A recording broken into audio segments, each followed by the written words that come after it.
Nossa marca é mudar pra você se ver melhor. Aqui na TV Assembleia.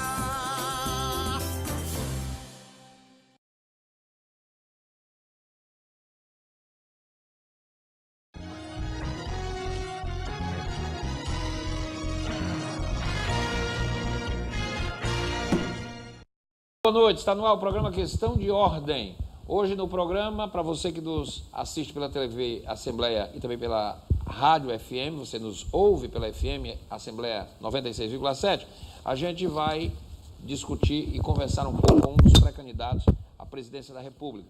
O programa Questão de Ordem tem aberto espaços para os pré-candidatos que podem ser candidatos a presidente, que passam por Fortaleza para contatos com suas lideranças, com suas militâncias, com seus partidos, aliados e debates na cidade de Fortaleza. Já recebemos alguns dos pré-candidatos, o último foi, inclusive, o pré-candidato do Podemos, o Álvaro Dias, senador pelo Paraná. Hoje, aqui no programa, eu recebo o pré-candidato à presidência do PSOL, Partido Socialismo e Liberdade, Guilherme Boulos.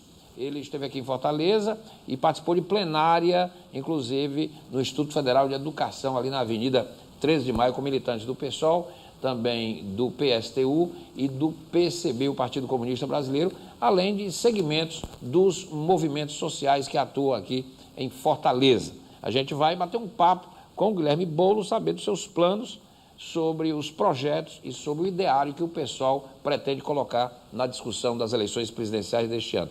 O Guilherme Boulos é paulista, ele é natural de São Paulo, nascido em 1982, é um jovem, não é, de apenas 35 anos, ele é filho de médicos e professores da Universidade de São Paulo, da USP, é filósofo, psicanalista, professor e escritor. Fez o movimento estudantil desde os 15 anos, conheceu o movimento dos trabalhadores sem terra e dos trabalhadores sem teto e, depois de 2 anos de se formar, tomou a decisão de deixar a casa de seus pais, mudou-se para uma ocupação em Osasco, na Grande São Paulo, e hoje é um militante. Frei Beto, um dia, disse o seguinte: Guilherme Boulos é uma das mais jovens e promissoras lideranças de movimentos sociais brasileiros. Modesto, despojado, inteligente, Boulos pôs a sua vida a serviço dos direitos humanos fundamentais. É com ele, a partir de agora, o Questão de Ordem.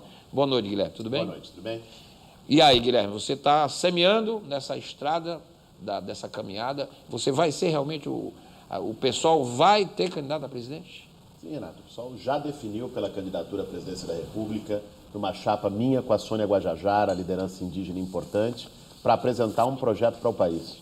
Um projeto de enfrentamento às desigualdades brutais, ao abismo social brasileiro, um projeto para democratizar o Estado brasileiro, né? Enfrentar esse sistema político que está falido, que virou sinônimo de politicagem e balcão de negócio, trazendo o povo para o centro do jogo, com plebiscitos, com referendos, valorizando a participação popular. Democracia não é só apertar um botão a cada 4 anos e depois não participar mais da vida política. Democracia tem que ser participação permanente, as pessoas sendo ouvidas, a começar, e esse é um compromisso da nossa campanha, por um plebiscito para revogar as medidas tomadas pelo governo Michel Temer. Você, presidente, você convocaria um plebiscito? Sem dúvida alguma, chamaríamos esse plebiscito. O governo Temer é um governo ilegítimo, né? Em 2 anos fez o Brasil andar 50 anos para trás e o nosso objetivo é desfazer o estrago que foi feito nesses 2 anos. Hoje se discute muito no Brasil essa questão de impunidade, essa questão de prisão em segunda instância, a propósito do julgamento recente do ex-presidente Lula, e há uma PEC, inclusive, tramitando no Congresso Nacional. O Guilherme Boulos, um governo do PSOL, também se preocuparia em mudar o arcabouço jurídico para dar mais celeridade aos processos, diminuir os recursos para garantir que a justiça pudesse alcançar a todos, porque a justiça não alcança quem tem dinheiro, quem tem recursos para contratar bons advogados que empurram os recursos e a prescrição de pena.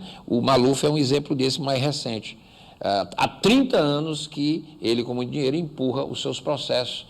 E essa é uma realidade presente no Poder Judiciário. Qual é a visão do PSOL sobre isso? Olha, um governo nosso, essa é a posição do PSOL, iria fazer uma reforma profunda no Judiciário.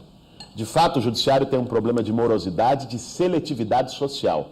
Basta ver a população carcerária brasileira. É majoritariamente pobre e negra e de preços provisórios que não tiveram direitos a julgamento.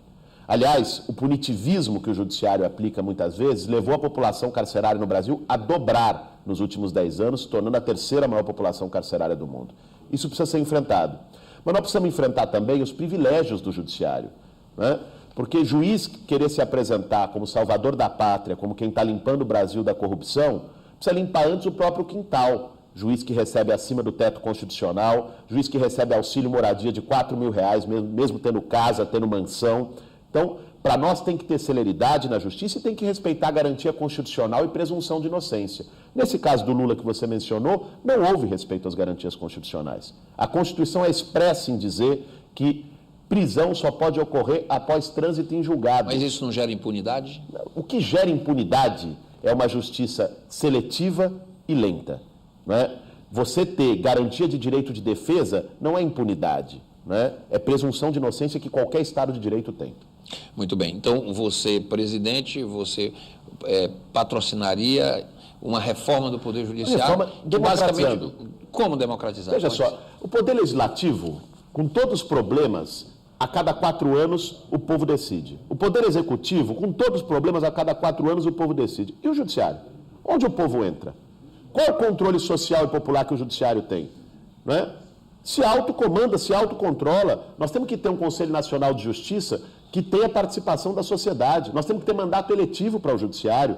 Nós temos que ter prazo para o mandato. Não pode ser um negócio vitalício até completar 75 anos.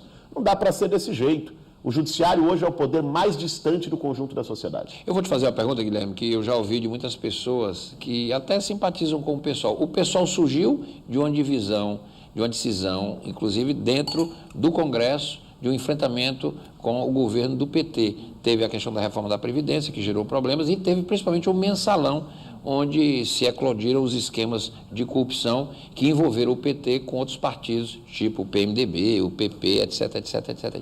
E surgiu o PSOL. Mas muita gente se incomoda porque o PSOL hoje, por exemplo, assina um manifesto dizendo que a eleição sem Lula é fraude. Por que o pessoal diz que a eleição sem Lula é fraude? Porque há um risco jurídico do Lula não ser candidato por conta da lei da ficha limpa, não é nem pela condenação dele de crime, de corrupção, etc. A lei da ficha limpa, que é uma lei fruto de uma movimentação popular, inclusive da igreja, dos movimentos sociais. Por que o pessoal assinou esse manifesto? Veja bem, nós temos que caracterizar o que está acontecendo nesse momento no Brasil. A tentativa de tirar o Lula do processo eleitoral no tapetão do judiciário, após uma condenação sem provas, é uma tentativa que atinge a democracia. Da mesma forma, como o presidente do Exército, o comandante do Exército, né, general Vilas Boas, vai ao Twitter e, de algum modo, faz uma ameaça velada à sociedade, chantageia o Supremo Tribunal Federal, o que está em jogo é uma ameaça à democracia. O PSOL é contra a corrupção, nós somos contra a corrupção e achamos que se tem corrupção e prova, tem que ter punição, independente da coloração partidária. Pau que bate em Chico tem que bater em Francisco, o que, aliás, não acontece no Brasil. Porque eu não vi na Lava Jato nenhum tucano preso, até hoje, né? O pau não bateu ainda nos tucanos.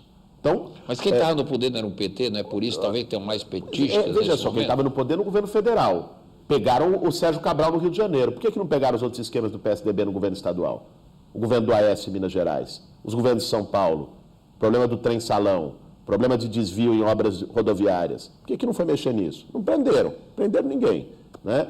E nesse caso, acha então que é seletivo contra o PT? Isso? Não, eu não acho que é só contra o PT, né? Pegou também pessoas do PMDB. Eu estou dizendo que também não pegou a todos. Essa história de que a justiça tem sido para todos, de que ninguém está acima da lei, pera lá. Olha quem não foi preso ainda, né? Eu não vi nenhum banqueiro preso na Lava Jato, eu não vi nenhum dono de emissora de televisão preso na Lava Jato. Grandes empresários foram presos. Grandes empresários de um setor determinado, a construção e dos frigoríficos. Não vi nenhum tucano graúdo preso na Lava Jato. Então, tem alguns que ainda continuam acima da lei no Brasil, apesar do que filmes de marketing possam dizer. Agora, a questão concreta é, combate à corrupção tem que ser feito. O que tem que se garantir também é liberdades constitucionais e a democracia no Brasil. Eleição sem Lula é fraude, então você concorda com isso? E se o Lula não estiver na eleição, você não vai estar também? Não, veja, a questão, a gente não tem que se apegar a terminologias, a gente tem que se apegar ao que está acontecendo no Brasil, né? De fato, há um processo fraudulento no judiciário para tirar um candidato, aliás, o candidato que está à frente das intenções de votos, do processo eleitoral. E nós denunciamos isso e defendemos o direito do Lula a ser candidato. Agora, a minha participação, a nossa participação no processo eleitoral não tem a ver com o Lula estar ou não estar. A participação tem a ver com um projeto de Brasil para apresentar.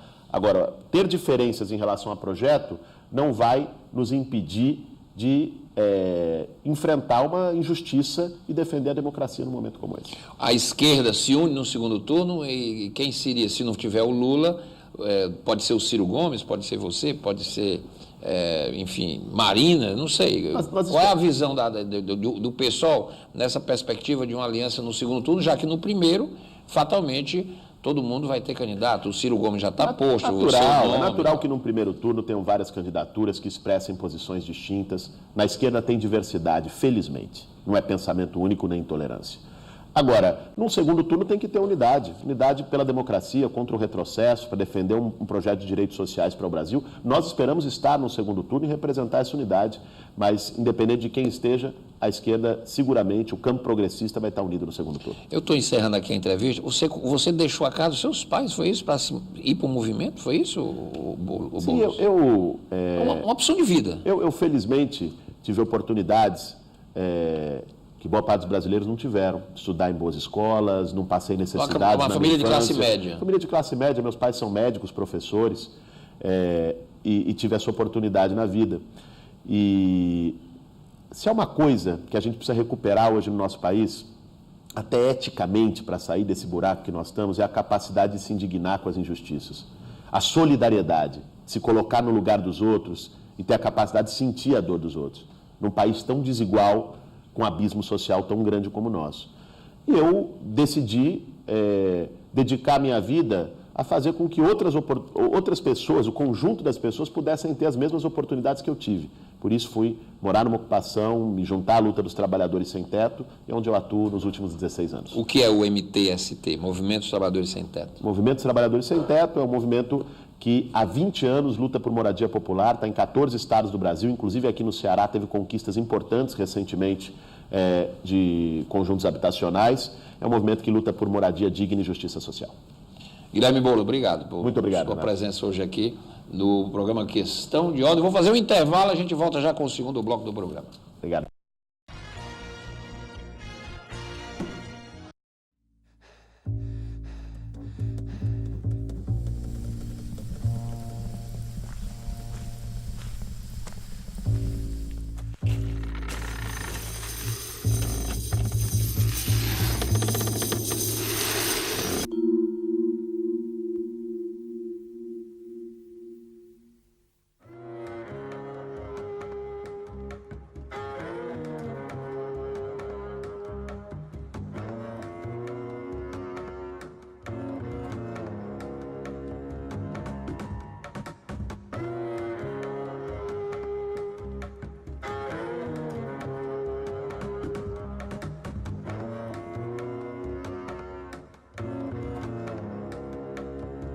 Pode até parecer ficção, mas o trabalho escravo ainda existe. Denuncie. www.mpt.mp.br.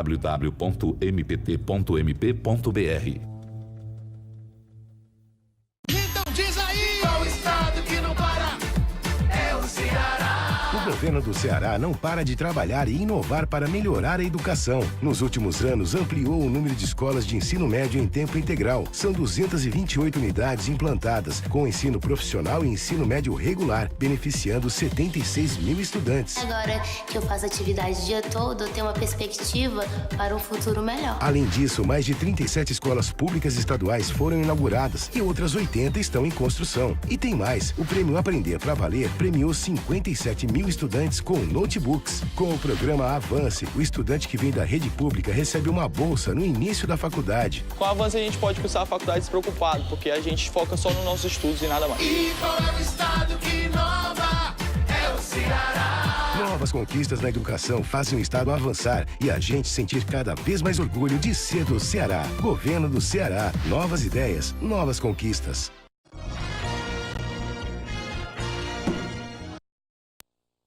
Estamos de volta com o programa Questão de Ordem. Hoje estamos recebendo aqui, no primeiro bloco do programa, nós conversamos com o pré-candidato do PSOL à presidência da República, o Guilherme Boulos, não é?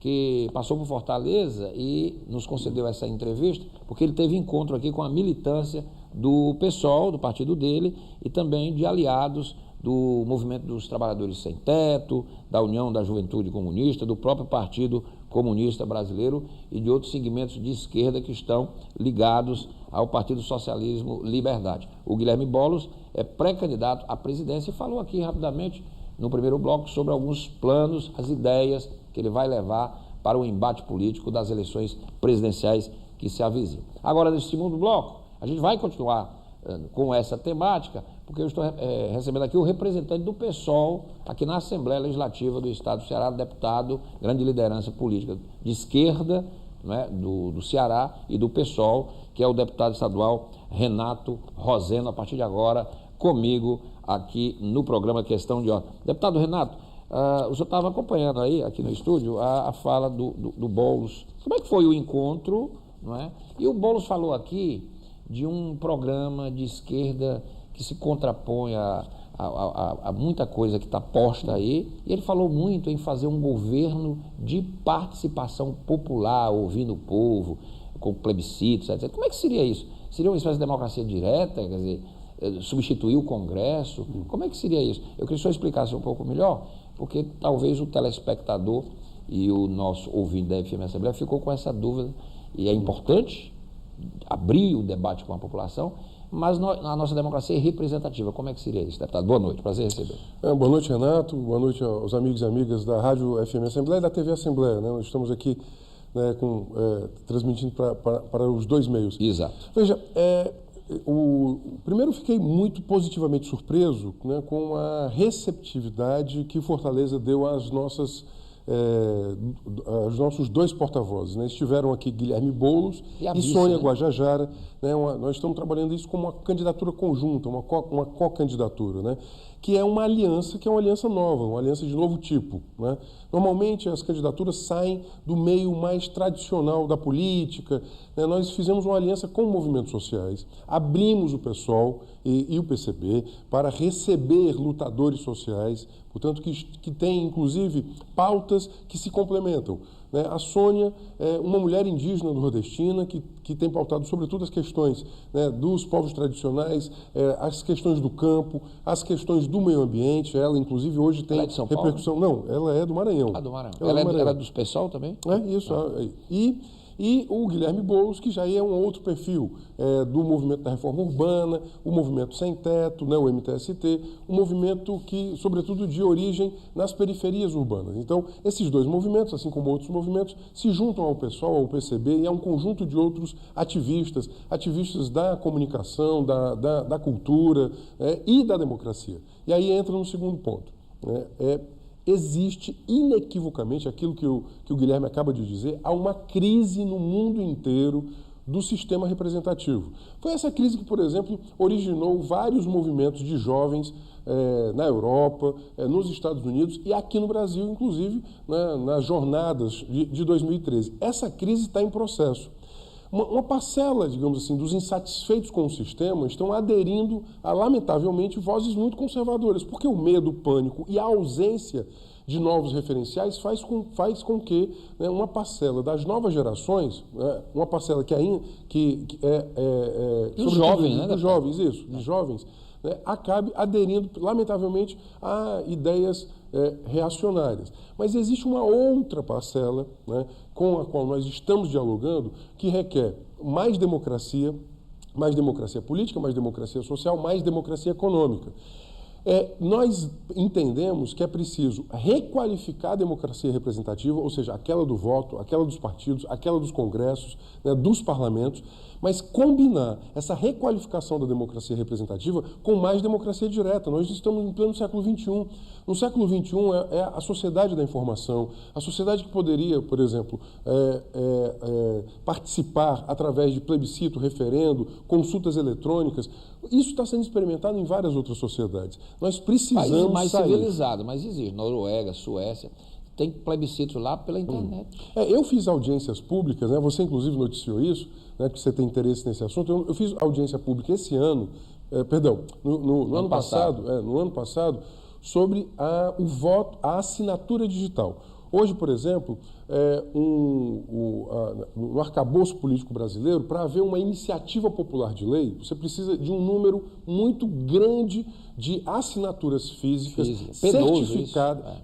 certificadas na Justiça Eleitoral com o número do título de eleitor. Ninguém sai com o título de eleitor na rua, né? Você sai com o seu título de eleitor, fica lá em casa, na sua casa. Por isso que é necessário hoje você tem uma tecnologia chamada tecnologia do blockchain que permitiria, isso já está sendo aplicado, existe um aplicativo chamado Mudamos. Esse aplicativo, ele permite assinaturas digitais para projetos de lei. Isso é um pequeno exemplo de um infinito de possibilidades de democracia real. A democracia que poderia de fato, né, aproximar as pessoas do poder político, porque o nosso sistema representativo ele não representa. As pessoas não se sentem representadas nesse Congresso, um Congresso que está atolado em denúncias de corrupção, em denúncias de patrimonialismo, ou seja, é o velho Brasil. O Brasil do patrimonialismo, o Brasil do coronelismo, o Brasil do caciquismo. Esse Brasil ele tem que ser superado. É esse Brasil que está agora, que findou, né, findou-se a nova república. Um pequeno passo para combater isso não seria o fim do foro privilegiado? Já passou no Senado. Eu acho que a reforma já passou do no foro, Senado, está na Câmara. Eu acho que a reforma do foro, né? O próprio Supremo tem um processo lá que estava na mão do Toffoli, né? Ele pediu vistas e agora ele liberou para julgamento. Sim. Quer dizer, o Supremo também podia dar uma grande contribuição nesse sentido. Não, veja, eu acho que tudo na vida é ponderação. Eu acho que o foro por prerrogativa de função foi importante para as democracias para permitir, sobretudo, que aqueles que desafiam os grandes interesses não sejam atacados, né, no chamado lawfare, né, na guerra judicial. Por exemplo, você pega um promotor que desafia um prefeito corrupto numa pequena cidade. Né? Se não houvesse o foro, aquele promotor estaria todo o tempo sendo atacado judicialmente porque ele desafia um prefeito corrupto. Então, o foro por prerrogativa de função... Mas no Brasil foi desvirtuado. Né? Então, como várias coisas no Brasil. Né? No Brasil se alarga, ou seja, você pega um instituto que é um instituto interessante, que é o foro por prerrogativa de função, para proteger, sobretudo, né, aqueles que, em razão do seu mandato, né, desafiam poderosos, e acaba alargando, permitindo que o foro acabe sendo utilizado, né, para encobrir aqueles que são contumazes, né, violadores da lei, que acabam se locupletando na política e tal. Acho que o foro tem que ser reformado. Ele tem que ser, ou seja, como é que ele pode, de fato, servir aquilo que ele se propôs, né, que é proteger aqueles que, em razão do seu mandato público ou em razão da sua função institucional, desafiam o poderoso. Por exemplo, eu sou minoria absoluta. Eu tenho absoluta consciência disso. Eu sou minoria absoluta. E estou todo dia fazendo denúncias. Né? Isso faz parte do mandato que a sociedade me deu. Imagina que, se porventura, né, ou não houvesse o foro por prerrogativa de função, você teria uma situação em que você envolveria a minoria, né, numa trama, né? Numa trama permanente para que ela se defendesse permanentemente, né, na arena judicial. Isso esvazia o mandato. Então, eu acho que esse seria, sem dúvida alguma, um bom caminho. Agora, nós, lamentavelmente, não fizemos a reforma política. A reforma política não será feita pelos parlamentos. Essa é uma equação que eu tenho dificuldade de dar, de fato, uma previsão. Né? Aquilo que o Boulos falou no primeiro bloco. Nós precisamos de mais consciência política, nós precisamos de povo mais organizado para que não fique esperando que Brasília dê solução para os nossos problemas estruturais. Porque Brasília não vai dar solução para os nossos problemas estruturais. Ou seja, uma sociedade com maior densidade organizativa, né? Essa é a nossa proposta. Né? Nossa proposta o pior, deputado Renato, é que nós já experimentamos um governo de esquerda, não é? Quer dizer, que na verdade se acomodou. De centro-esquerda. Né? Eu acho que o grande problema... O PT, centro-esquerda, digamos que... porque o PT é o seguinte, é uma frente, né? Tem gente lá de bem esquerda, tem gente de centro-esquerda, tem gente de centro... Não, e eu veja, os governos petistas não foram governos petistas, né? Foram governos com o presidente do PT, uma sociedade com o PMDB, né? Uma base parlamentar, porque o presidencialismo de coalizão, ele gera isso, né? Veja, o fato do governador Camilo Santana ser do PT não quer dizer que o governo é do PT. A gente pode analisar aqui o Ceará, né? A base parlamentar, a base parlamentar, né, o conjunto, a ocupação das secretarias, a ocupação dos ministérios. A Cátia Abreu foi ministra. Do Lula. O Meirelles também foi. Foi. Né, o Banco Central. Joaquim Levy, ou seja, então é necessário... Aquele que está preso, aquele que foi para o negócio das malas do apartamento, como é? Aquele lá da Bahia? Gedel. O Gedel foi diretor líder da Caixa Econômica, da Dilma. Foi.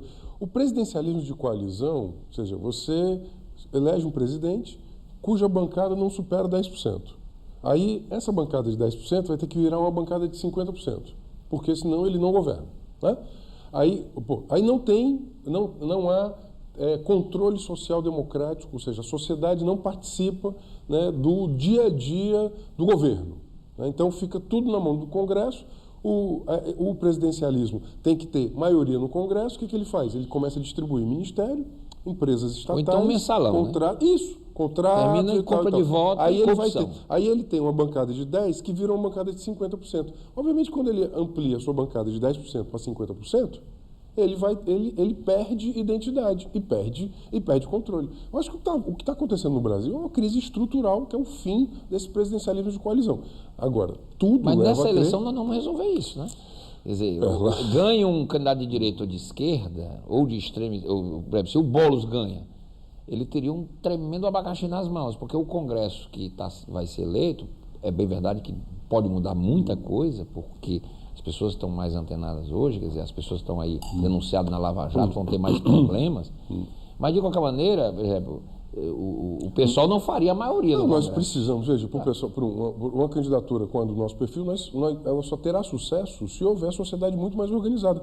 Porque é importante o seguinte, veja, no Brasil nós temos uma cultura política de atribuir ao outro a solução por problemas, que são problemas, inclusive, que só terão resolução quando a maioria social se tornar uma maioria política. Né? Quando as maiorias sociais forem maiorias políticas. As maiorias políticas que ocupam os congressos, os cargos e os estados são maiorias, obviamente, vinculadas ao grande poder econômico. Bom, o PSOL, então, tem a candidatura do Boulos com a da... Sônia Guajajara. Que é índia, não é? Lá, isso. Não, né? É o indígena, Guajajara. É o indígena. E a coligação vai ser essa mesmo? PSOL, PCB, PSTU, é isso? Não. O PSTU às vezes lança candidato também. O PSTU já lançou a candidatura. Né? Ele sempre tem candidato à presidência. A Vera, isso. Lançou e tal. O pessoal vai estar com o PCB? O pessoal, o PCB e os movimentos sociais. Esses movimentos. Veja, nós estamos muito nos inspirando nesses, digamos assim, nessa esquerda. Digo assim, não é a velha esquerda, a velha direita que vão dar conta dos desafios do século XXI. Nós temos que ser uma esquerda que aprende com os nossos erros. Nós temos que ter capacidade de autocrítica, de dizer, olha, nós precisamos... Veja, eu acabei não concluindo o raciocínio anterior. Um dos grandes problemas dos 13 anos em que o PT foi governo, né, repetindo o que o Guilherme falou já está bem no primeiro bloco, foi a despolitização da sociedade. Nós precisamos de uma sociedade mais politizada, mais mobilizada. Uma sociedade mais politizada não quer dizer uma sociedade mais polarizada, mas é uma sociedade que debata mais política, que compreenda mais, né, a política nas suas entranhas, que compreenda a disputa dos interesses econômicos, que compreenda que quem manda na agenda política brasileira é, sobretudo, a agenda econômica, né, que existe um conjunto de, digamos assim, de políticos profissionais que eles estão sempre muito vinculados às classes proprietárias. Nós somos um país que 6 bilionários, 5, 6, controlam, né, uma riqueza equivalente a de 100 milhões de pessoas, ou seja, um país... Metade da população. Tem um liberal, bem, sou do direito, gosto do direito, e tem um escritor norte-americano que ele diz assim, não é possível, com tamanha desigualdade, e olha que ele estava falando dos Estados Unidos da América.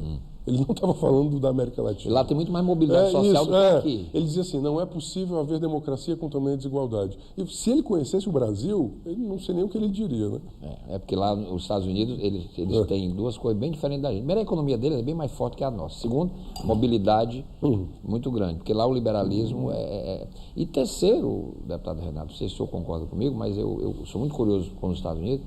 Eles têm uma democracia muito interessante. As pessoas criticam muito os Estados Unidos, porque aí muita gente pega só os exemplos assim Tem coisas negativas. Fazem fetiche. Por exemplo, a eleição do Trump, porque ele não teve menos votos, mas acontece que o processo lá, um presidente para ganhar a eleição, ele tem que ter um certo equilíbrio nos 50 estados, não pode ser só Califórnia e Nova York. Então, por isso que o Trump ganhou a eleição. Mas a democracia lá não é só a eleição do presidente, é a eleição dos promotores, é uma participação da sociedade em grandes debates. Sim, depende do estado. Porque lá eles debatem maconha, eles debatem casamento. Tudo vai a voto. Tudo vai a voto. voto. Plebiscito. Isso é muito interessante. Isso é importante. Isso é importantíssimo. Olha, Suíça, os países nórdicos, a população decide mais. Exatamente. A população que decide. A população, veja, nós somos uma democracia de baixíssima qualidade, de baixíssima intensidade. O cidadão, ele é convocado... que o Brasil é uma democracia que tem medo do voto. Tem uma frase dos anos 80, né? Você que é bom cronista político vai lembrar. Só tem medo das urnas quem está no poder sem elas.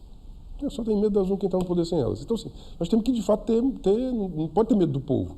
Essa é a proposta de que nós, Boulos e Guajajara, né, trazem a democracia brasileira do século XXI. Então, é muito importante uma democracia real, uma democracia de novo tipo, né, mais horizontalidade, mais participação. Né, repetindo uma frase do Guilherme, somente a democracia real, popular, somente o poder popular pode nos tirar dessa encalacrada histórica em que nós estamos. Deputado Renato Rosendo, do PSOL, está aqui comigo. Tivemos no primeiro bloco o Guilherme Boulos, que é pré-candidato à presidência do PSOL, é lá de São Paulo, é um jovem, tem 35 anos e oriundo do movimento dos trabalhadores sem teto lá na capital paulista. Deputado, nós estamos em curso numa eleição presidencial que já começou. Essa já dizer que só começa depois das convenções é balela, está todo mundo fazendo campanha. A crise precipitou. Precipitou, né? Infelizmente, deputado, eu queria uma avaliação do senhor, infelizmente, esse problema que envolve o Lula, né, não vou nem falar o PT, porque não é o PT, eu acho que o Lula ele é uma figura maior do que o PT hoje. Esse problema que envolve o Lula, a questão do julgamento dele, que teve a primeira instância com o Sérgio Moro, veio a segunda instância agora esse ano, final de janeiro, do TRF, em que ele perdeu por unanimidade, por isso não teve direito aos embargos infringentes, apenas aos embargos declaratórios. Os embargos declaratórios foram negados, aí houve a disputa jurídica dentro do Supremo Tribunal Federal e saiu a decisão de decretação da prisão, que ainda não se consumou, está se consumando aí a prisão do Lula. O Brasil não fala noutra coisa, e eu vi inclusive o Ciro Gomes reclamar que enquanto se discute essas questões, não se debate programaticamente as alternativas para o Brasil. A eleição está chegando e ninguém está debatendo as questões nacionais. Não, estão dilapidando. E vão ficar nisso. Não, estão dilapidando a economia nacional. Por exemplo, leilão de blocos do pré-sal, aconteceu na semana passada. O Rodrigo Maia está a toque de caixa entregando o Banco Central para o mercado financeiro. Na prática é isso. Já colocaram alguém do mercado financeiro dentro do Banco Central. O Banco Central é estratégico para o país. Eles estão querendo sem autonomia. Isso, a autonomia na prática é dizer o seguinte, olha... O governo tem mais interferência. O governo não vai fazer mais, não vai mais fazer política monetária. Vai ser o mercado. Só vai fazer política fiscal, não vai fazer política... Como é que você... Né, tem um Estado que não vai fazer política monetária. É uma loucura, então, assim. Então, ou seja, os grandes temas... Veja, o financiamento da dívida pública, houve uma redução da taxa de juros real, mas nós ainda estamos comprometendo 42% do orçamento geral da União com o financiamento da dívida pública. Então, os grandes temas nacionais, a reforma política... Isso não está sendo discutido. Não. Veja, tem gente muito poderosa que está se locupletando da crise. Na crise, eles estão vendo, fizeram a reforma trabalhista. Né? Mentiram para o povo dizendo que a reforma trabalhista ia melhorar o nível de emprego. Não é verdade. Vários setores, setor de serviços, setor da construção civil, elevaram a rotatividade. Por exemplo, hoje você tem hoje uma rotatividade de 90 dias, por exemplo, na construção civil. O deputado Nestor Bezerra, eu estou licenciado, o deputado Nestor Bezerra, que é operário da construção civil, que é nosso representante hoje do pessoal aqui na Assembleia, ele me levou e levou ao Guilherme a um canteiro de obras onde nós estivemos conversando com os operários. Hoje a demissão ela não é mais, né, ela não é mais homologada no sindicato, é na própria empresa. Há um aumento da rotatividade. Isso, há um aumento a demissão, né, consensual. Há um aumento da rotatividade. Então, nós estamos com 14 milhões de desempregados. Há um aumento da precarização. Esses desempregados já foram deixados pela Dilma, grande parte. Há um aumento. Só o Temer. Não, eu sei, mas a questão é, há um aumento muito grande da precariedade. Os jovens hoje com 20 anos de idade que estão entrando no mercado de trabalho, vamos sobretudo pensar na nova geração. Uma geração, por exemplo, que está com 20 anos de idade, que tem a insegurança como regra. Né? A regra é não haver proteção social. É um salvem-se todos, cada um por si. É a uberização do mundo. Isso tem que ser debatido. A gente vai entregar uma sociedade, né, mais violenta do ponto de vista social, mais violenta do ponto de vista político. As pessoas estão iniciando as suas vidas profissionais e não vão ter proteção nenhuma de prevenção, de previdência, de seguridade social. A reforma não passou, né? Vai ficar para depois. Ela vai ficar para novembro, né? Porque, veja, depois da eleição? É sobretudo uma agenda dos covardes, né? Eles querem... Depois da eleição, isso é uma covardia grande. Passar das urnas... Mas é essa a trama. A trama é, como é muito, sobretudo para as bancadas nordestinas, a reforma da Previdência atingirá, sobretudo, as economias do Nordeste. O Ceará tem 184 municípios. 173 municípios, o ingresso dos benefícios sociais e previdenciários representa o dobro ou o triplo do que a arrecadação própria. Então, nós precisaríamos... Isso vai ter uma quebra grande nessas pequenas economias, no consumo, né, naquele consumo diário. Até porque são famílias que não fazem poupança, elas consomem tudo que tem dentro do próprio mês, porque o dinheiro não chega nem a completar 30 dias, é óbvio. Isso vai quebrar várias pequenas economias do semiárido nordestino. A reforma da Previdência é muito ruim. Veja, a previdência pública em países tão desiguais como o nosso é uma política fundamental para a distribuição e equidade, para distribuir riqueza de uma geração em relação à outra. Então, aquilo, o Guilherme falou da política... O problema é que alguém tem que pagar essa conta, né, deputado? Porque estão dizendo aí que não tem dinheiro. Nós precisamos de mais políticas distributivas, precisamos de um novo padrão de economia. Sistema. Nós precisamos de isso que o Boulos e a Sônia estão falando muito. Nós precisamos de um modelo econômico, de uma alternativa econômica também de novo tipo que dê conta, né, do que o Brasil é. Nós temos singularidades no Brasil, um país muito rico e muito desigual, né? Bom, estou aqui com o deputado estadual Renato Rosendo, do PSOL, e já tivemos aqui também, você já nos acompanhou, já nos ouviu, você que está na FM Assembleia, o Guilherme Boulos, que é o pré-candidato do PSOL, que também já deu o seu recado aqui no Questão de Ordem. Deputado, em nível de Estado, nacionalmente o Boulos é o candidato, o PSOL já tem um nome posto. Aqui no Ceará também vai ter candidato do PSOL a governo, ao Senado? Sim. Ailton Lopes, bancário, né? Inclusive... ele foi candidato a vereador, né? Teve uma boa votação. Foi o quinto mais votado. Aconteceu com ele. O que aconteceu com o senhor? Aconteceu ele em 2016. O que aconteceu comigo em 2010? Em 2010 eu tive 114 mil votos. 114 mil votos para federal e não entrou. Não fui eleito em razão do quociente. Ele teve 14 mil votos em 2016 para vereador em Fortaleza, não foi eleito, faltaram 400 votos para completar o quociente. Terrível isso. Pela lei atual, ele teria sido eleito. Né? Por quê? Isso é uma coisa, veja, o que me incomoda muito na agenda judicial brasileira é a sua seletividade. Desde 2005, existe uma ADPF, né? O nosso ouvinte não é obrigado a saber, a ADPF é uma arguição por descumprimento de preceito fundamental. Essa ADPF ficou dormitando nas gavetas do Supremo de 2005. O Supremo tem umas coisas terríveis. Que era para julgar exatamente isso. Quando você faz o quociente eleitoral, né, tem um artigo que dizia só podem participar da distribuição das sobras os partidos que alcançassem pelo menos um.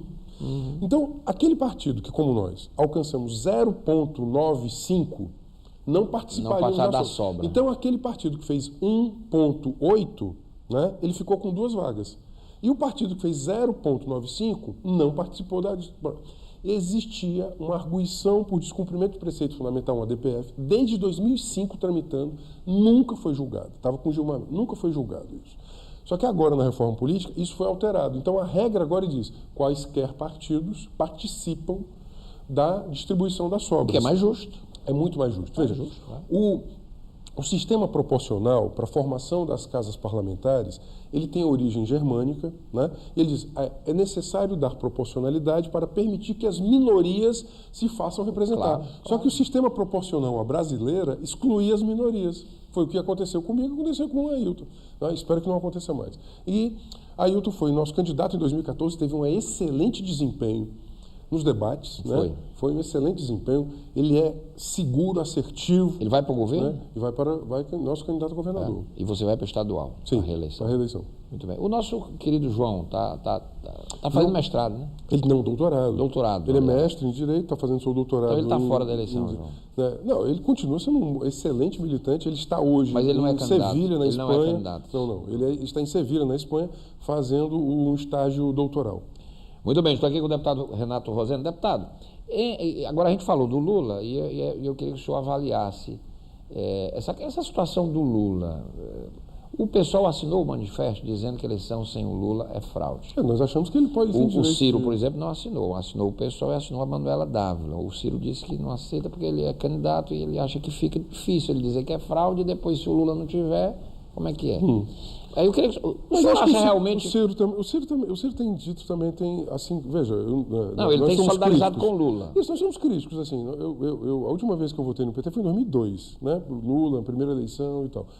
Não votei no PT nas presidenciais desde então. Mas o senhor acha que a condenação do Lula é perseguição eu quero dizer ou assim, porque o Lula cometeu erros? Eu sou muito crítico, né? Eu sou muito crítico aos governos do PT, mas indiscutivelmente eu não sou ingênuo. Está havendo um lawfare, né? Que é um lawfare. Que é a guerra judicial, né? O direito e a justiça sendo utilizados para a arena política. Não sejamos ingênuos. A ingenuidade não é boa companheira. A ingenuidade não resolve nossos problemas.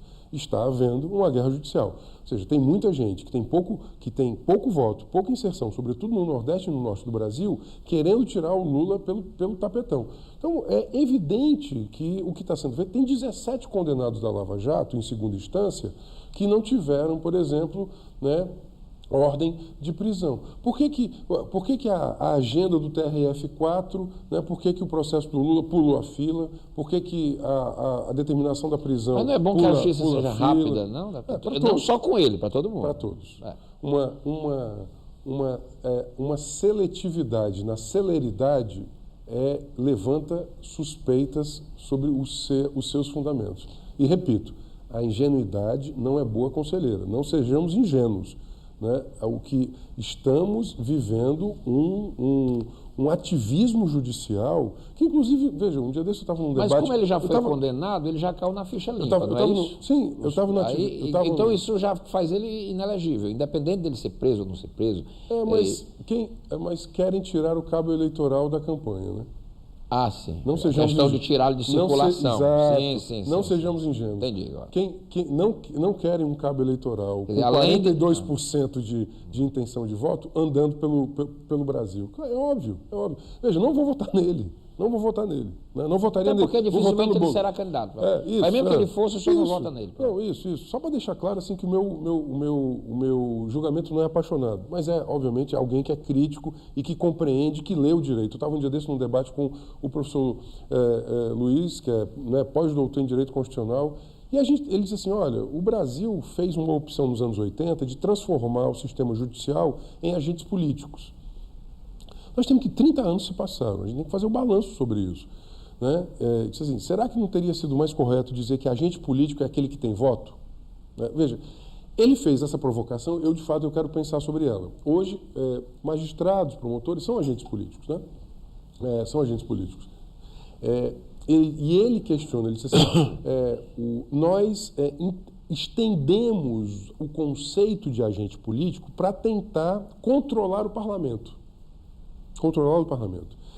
Talvez teria sido melhor aumentar o poder do povo no controle sobre os seus representantes.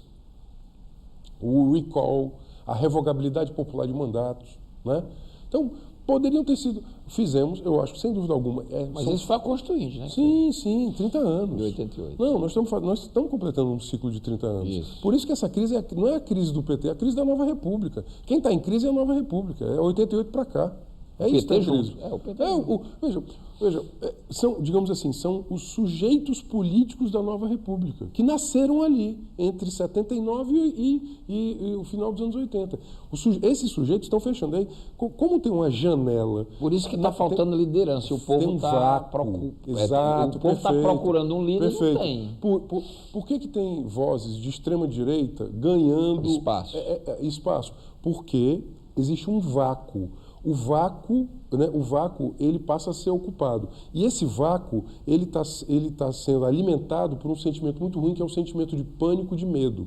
E tem um outro sentimento de irreversibilidade. Nós temos que diminuir esses sentimentos. O medo não vai nos dar boas soluções. Nós precisamos, sobretudo, de mais organização, mais povo organizado, lutando por direito, democracia e justiça. Ou seja, nós temos desafios que são, né, do tamanho do Brasil: reduzir a desigualdade econômica, né, garantir política de emprego, trabalho, acesso à terra, acesso à água, acesso ao emprego, acesso à educação. O Brasil não resolveu o problema de saneamento. Saneamento. As cidades brasileiras não são saneadas, as cidades brasileiras não têm transporte público. Ou seja, nós temos uma economia completamente capturada pelo mercado financeiro. O Brasil é uma tragédia.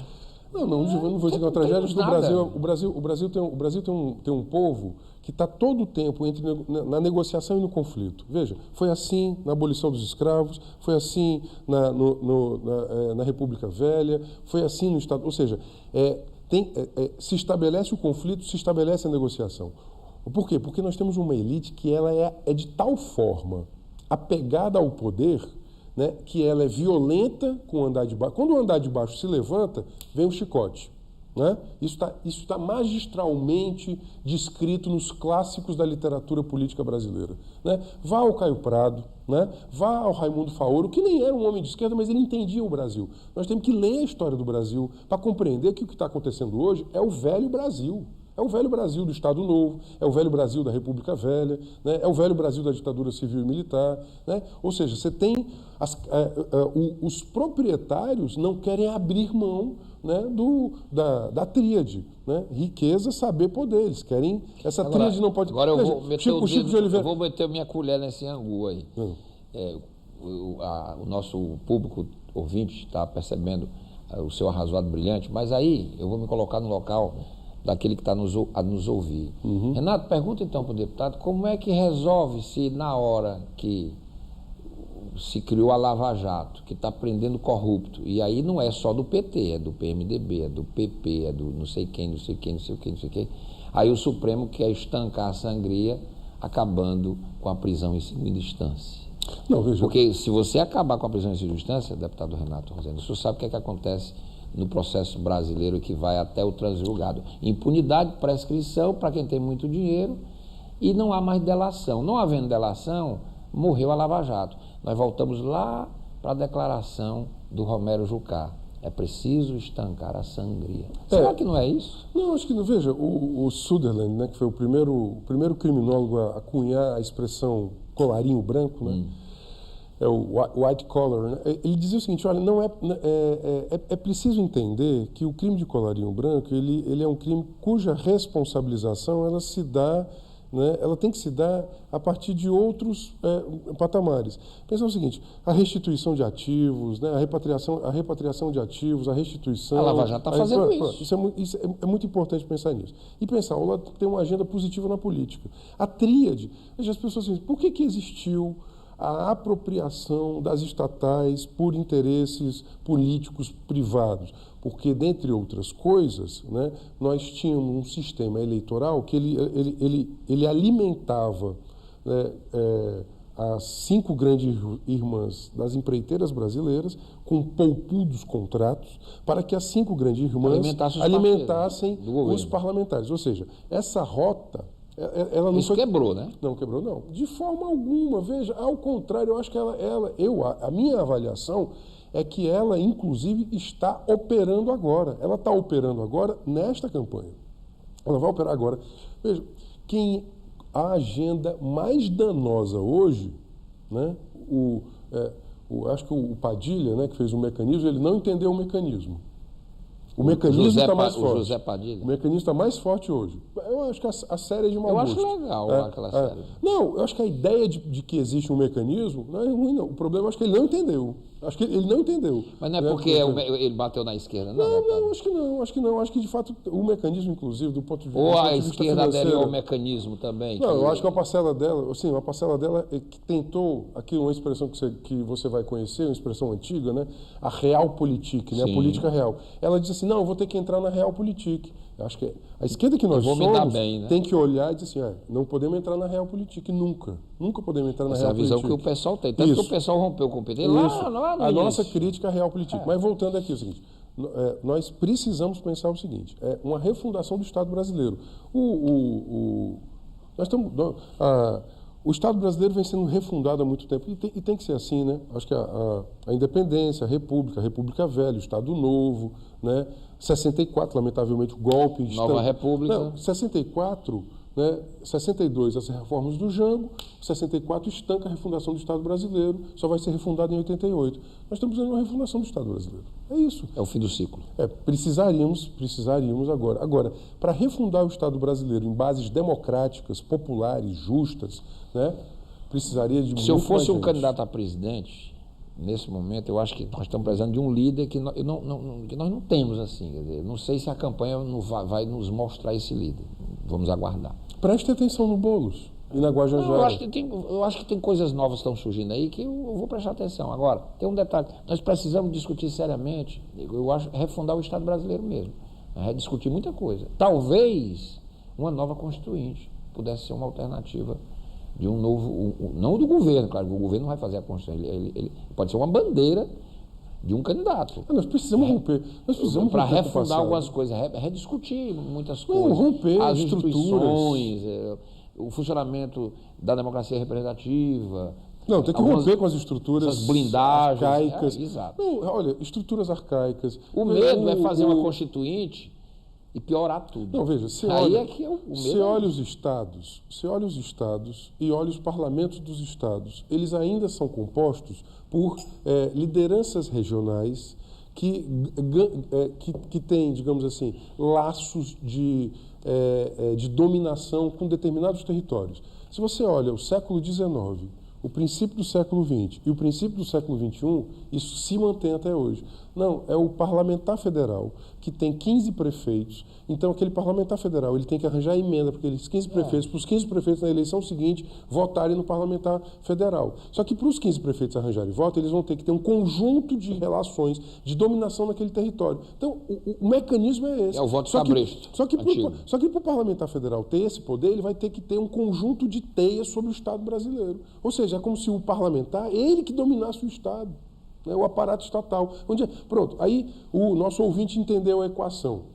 E aí ele vira parlamentar de governo. Aí né? a pergunta é, onde é que está a sociedade nessa equação? Não está. Esse é o problema. Ela está parada só olhando. Isso. Deputado Renato Rosendo, muito obrigado mais uma vez. Não, eu que agradeço e faço o convite mais uma vez. Preste atenção na Boulos. proposta de Boulos e Guajajara, nossos porta-vozes. Muito bem. Deputado Renato Rosendo, que inclusive é o relator do Comitê Cearense pela Prevenção de Homicídios na Adolescência. Do Boulos, do Guajajara e do Ailton. Do Ailton aqui no Ceará. Isso. E 30 segundos, né? O Tribunal de Justiça acabou o julgamento, duras penas para os homicidas daquela Dandara, né? Sim, com e foi repercussões rápido. internacionais. Pena que a gente não tem essa elucidação assim, só quando um caso chama a atenção da imprensa. Nós Porque estamos com 10 mil homicídios. Não, perdão, nós estamos com 11 mil que é homicídios. 8% só os homicídios elucidados, é muito pouco, né? O Veja, caso da Dandara é que chamou a atenção. nós temos 11 mil homicídios estocados na comarca de Fortaleza. Se hoje ninguém mais morresse, o último homicídio seria julgado em 2037. Esse é um tema central para a gente pode inclusive fazer um debate novo sobre debate. isso. Obrigado, deputado. Não, eu que agradeço. Mais uma vez, brilhante participação do deputado Renato Rosendo aqui no Questão de Ordem. O programa fica por aqui. A gente volta segunda-feira. Até lá. Bom final de semana.